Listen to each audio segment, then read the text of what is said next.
a great story. Probably absolutely one of the first customers I ever started banking. He came to me. His request was an extremely small business loan.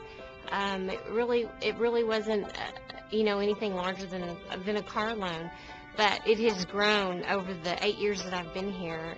He has thoroughly succeeded and has become one of the best customers of the bank. He's loyal. He refers business to me every day, every chance that he gets, and that's cool. Well, good evening and welcome to the regularly scheduled meeting of the Amarillo City Commission, held this Tuesday on the third floor of City Hall at 5:30 p.m. The first item of business on today's agenda is the minutes. The minutes are attached, and the minutes are regarding the meeting held June 25th, 2013. Are there any additions or corrections to the minutes as presented? If not, entertain a motion. Mayor, I would move for approval of the minutes as presented. Second the motion. A motion and a second for the minutes as presented. All those in favor signify by saying aye. Aye. Opposed? That passes with a 5-0 vote. Ordinance number 7413. This is the second and final reading of an ordinance amending ordinance number 7351 to correct a typographical and scrivener error, formatting error in section 4-3-31 related to residential roofing requirements. The 2012 ordinance included a map which, when codified, obscured certain text for decking requirements. The ordinance makes no change to these requirements. Second and final reading. Do you have any questions from the audience or commission about this item? Not, we entertain a motion. Mayor, I move approval of ordinance number 7413. Second. A motion and a second for 7413. All those in favor signify by saying aye. Aye. Opposed? That passes with a 5-0 vote. Public hearing, proposed annexation. This resolution sets a date and time and place to conduct a public hearing on the proposed annexation of a 340 plus or minus acres of unincorporated land in section 65, block 9, BSNF survey, Randall County, in the vicinity of Sonsi Road, Loop 335, and Arden Road. This is recommended by a 5-0 vote of the Planning and Zoning Commission. And are there any questions about this item from the audience or from the commission? What exactly would be the time and date if we established that? Mayor, I could speak to that if you like. Certainly, please. The time and date will be July 29th, 10 a.m. at the northeast corner of Arden Road and Sonsi Road. The first one of these is generally done on site, so this will actually be there rather than in front of the commission. Okay. And then the second hearing in the next section will be on the 30th of July at 3 p.m. here. Okay. The resolution will set both of those. Okay. Thank you. Any other questions about these items? Not entertain a motion. Mayor, I move we approve this resolution to set the time and date, including July 29th and July the 30th. A second. We have a motion and a second for this public hearing. All those in favor signify by saying aye. Aye. Opposed? That passes with a 5-0 vote. Resolution calling for a public hearing to determine whether certain conditions described here constitute a public nuisance at the location stated.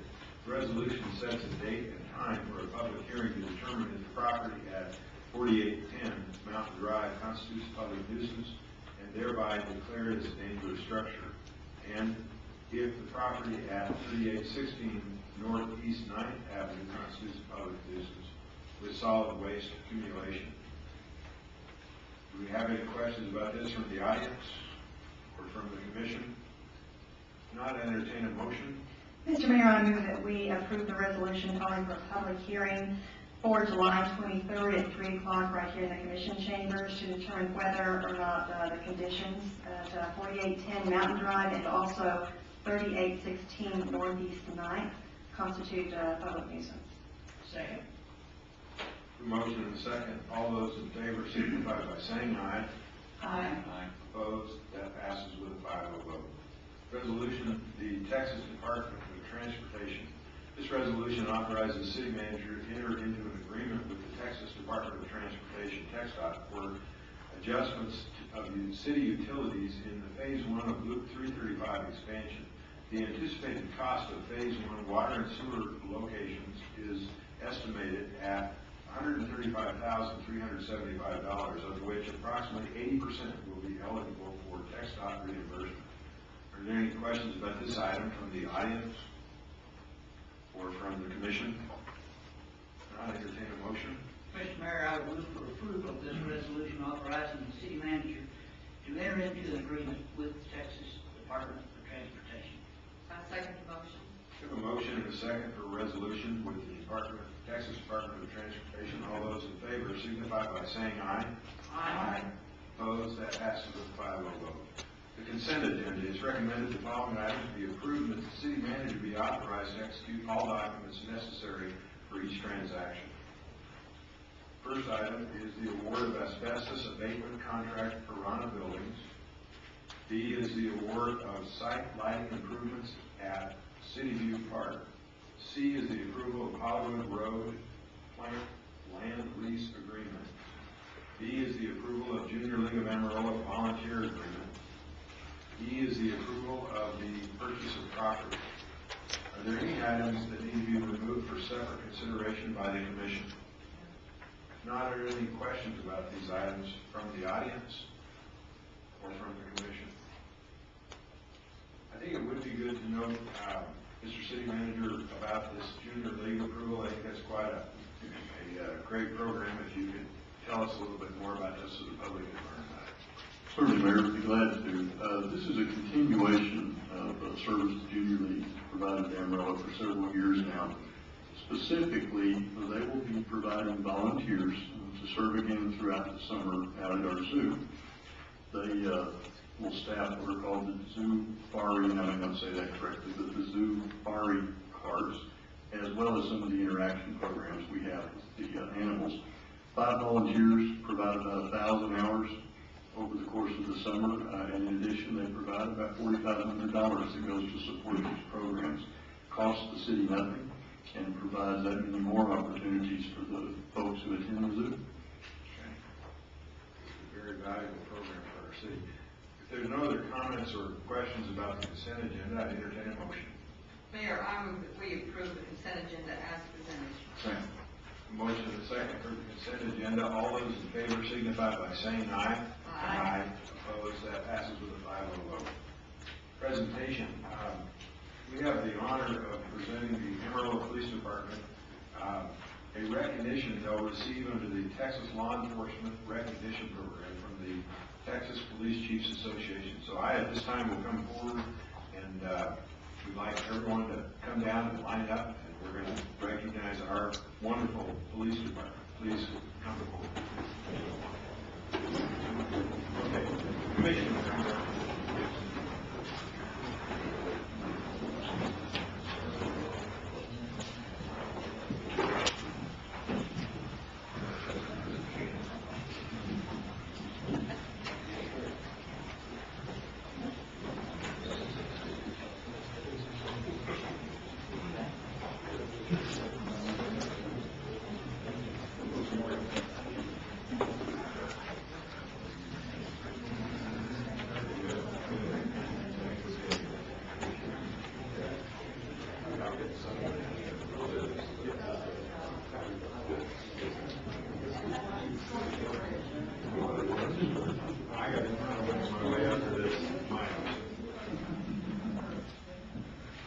Tell you what, why don't you guys kind of line up and face this way? We'll get you on the camera. That's what it's going on.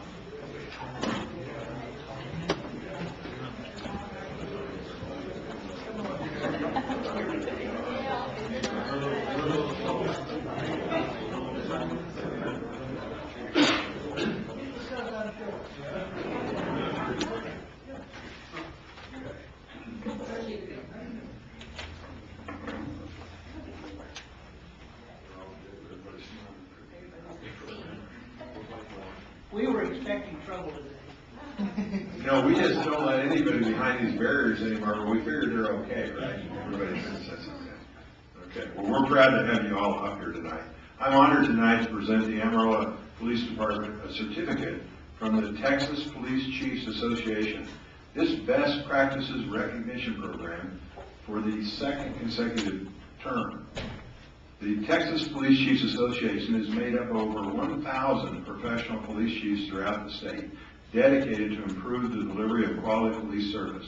This is a voluntary program where agencies must prove they meet 165 very difficult standards. These standards for Texas law enforcement address a full range of law enforcement operations, such as use of force, protection of citizens' rights, vehicle pursuits, property and evidence management, and patrol and investigative operations.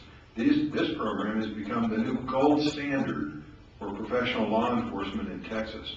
Many agencies across the state are working diligently to meet these requirements. 4 years ago, the Amarillo Police Department became one of the first in the state to become a recognized agency. And that was not easy to do. The agency had to do a complete audit of all its policies and operations in order to meet these standards. This June, the review process culminated with 3 trained assessors, police chiefs, and command officers from other parts of our state who spent 3 days making a second on-site assessment of our police department. These assessors interviewed staff, inspected facilities and operations, rode with field officers to ensure compliance with all standards. Their report was then sent to the recognition committee, comprised of 9 active police chiefs from around the state, who reviewed the report and voted the award recognized status. That vote was unanimous. During the process, the Amarillo Police Department has continuously proven that it meets and exceeds all applicable standards for professional law enforcement. And so, what does that mean to our community? Well, the recognition program assures both elected officials and citizens of Amarillo their police department is operating in a manner that reflects the current best practices of Texas law enforcement today. This evening, we officially recognize the Amarillo Police Department for their outstanding performance. They are the 15th agency in the state to achieve recognized status for 5 continuous years. Chief, to all your people, congratulations. Thank you very much. I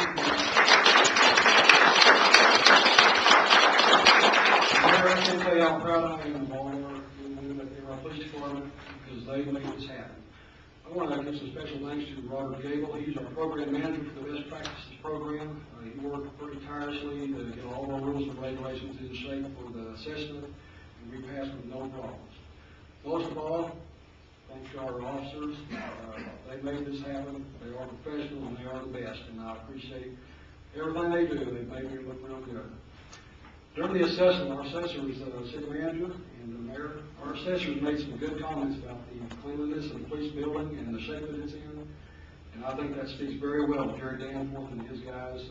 They made us look good, and I really appreciate it. And most of all, these guys make me look good. And thank you, guys. Thank you, Mayor. Appreciate it. Thank you, Chief. Appreciate it. If they make you look good, they make us look good. Sure. We appreciate it now. Yeah. Well, I think the police here know how proud we as commissioners are. We get to see a little closer than the average citizen what they do, and we couldn't be more proud of how they protect our city and what they do. And I often like to say at any of these things that these are the guys that go in places we're trying to get away from. And they do it to help keep our families safe. So thank you.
that was very enjoyable. Let's move on now to a presentation of the 2013 Every Drop Counts. So this presentation is an overview of Amarillo's water usage and conservation goals and activities of the 2013 Every Drop Counts campaign. And Emmett? I got here early, Mayor. Good. All right, well, hello again. Another report on water consumption in the city of Amarillo and by the city of Amarillo. I'd like to talk a little bit about some statistics here before we move in any further on the slides, just by comparison.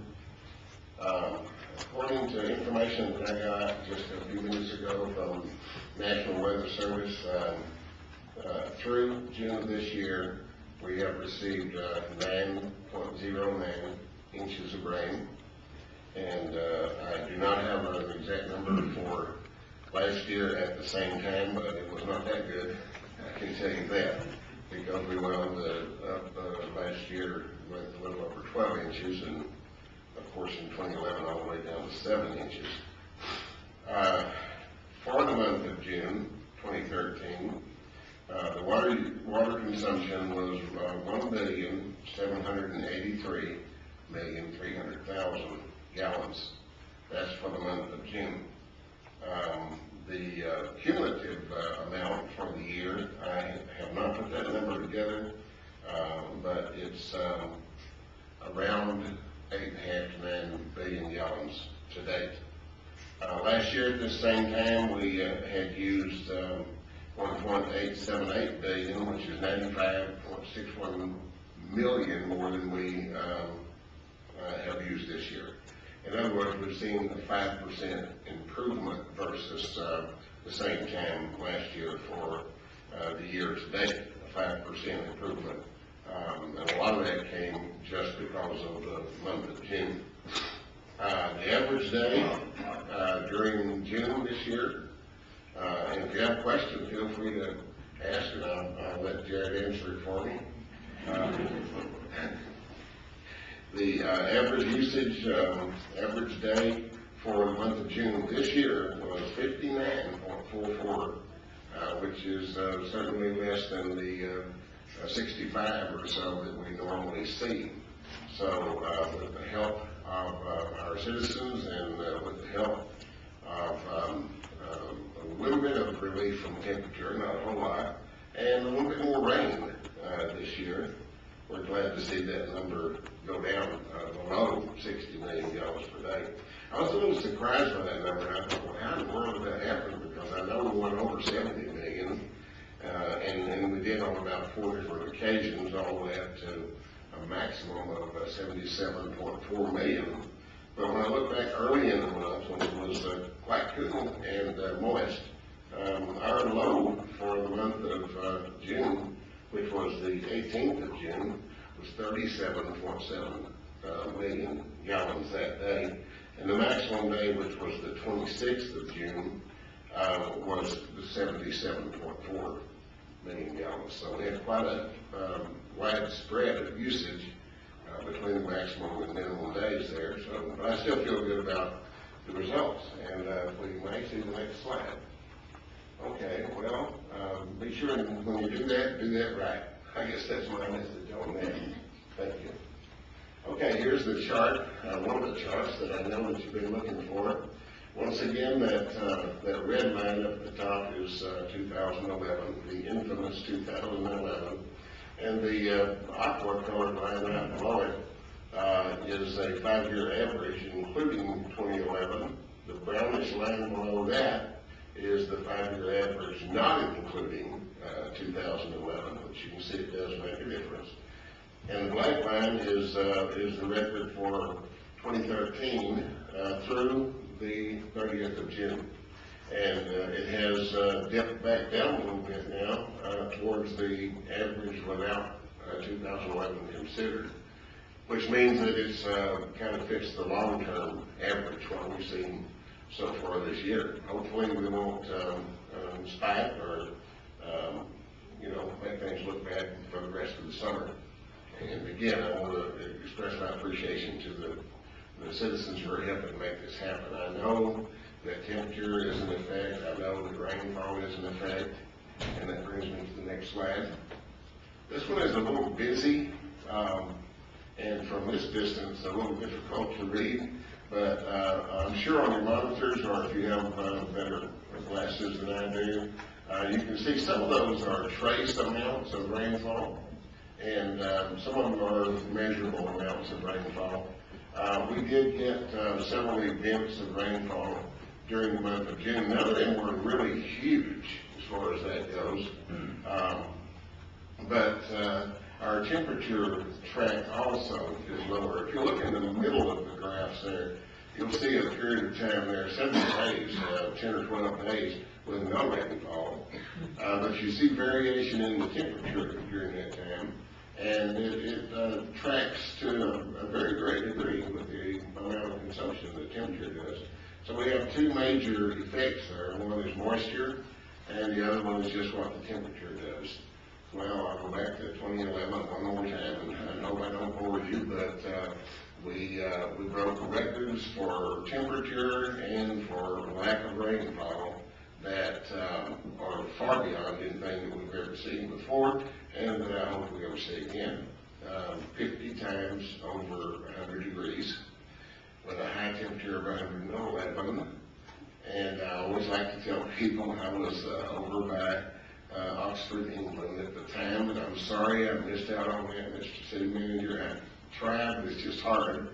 It was 76 degrees and raining over there when it was 111 here, and certainly not raining. So I don't know, maybe I'm just lucky or something. Okay, this is what I personally would like to see, and I call for it to be parked right over Boys Ranch, because that's where it would do the most good for Lake Meredith. That is a supercell thunderstorm, and we've not seen as many of those as we used to see.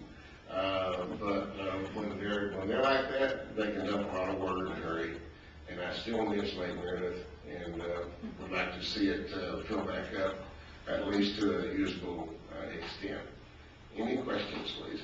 Or, yeah, there it is. Do you have any questions?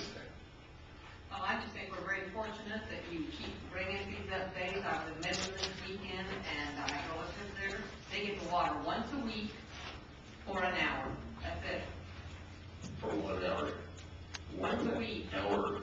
And that's mandatory, not voluntary. Mandatory. I'm hoping what the Every Drop Counts campaign is doing is making people with automatic water sprinklers turn off their water when it rains. You know, I hope that people think it's raining, I'll leave it, and go out and turn it off.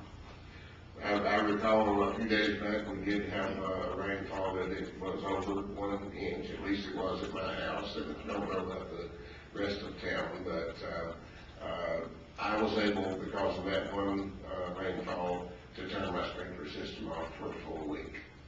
And still the grass looks pretty good. And my son keeps it mowed for me. Any other trivia you'd like to hear? I think we must keep the effort going forward. Yes, sir. Continue to educate people, to continue to solicit their participation in conserving water. Absolutely. We need to have a long-term look at our water as well as a short-term look. We're blessed and fortunate right now that we have the Potter County Wellfield on land producing according to the way it was designed to do.